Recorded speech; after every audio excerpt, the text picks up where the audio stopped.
బాబాయ్ రా. బాబాయ్, ఆ విషయం నాకు తెలుసు బాబాయ్. దాంతో కొడితే తోలు ఊడిపోతుందిరా.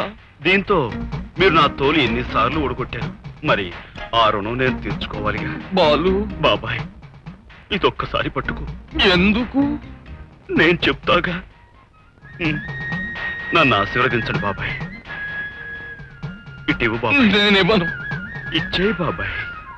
కొట్టవుగా. చూస్తావుగా.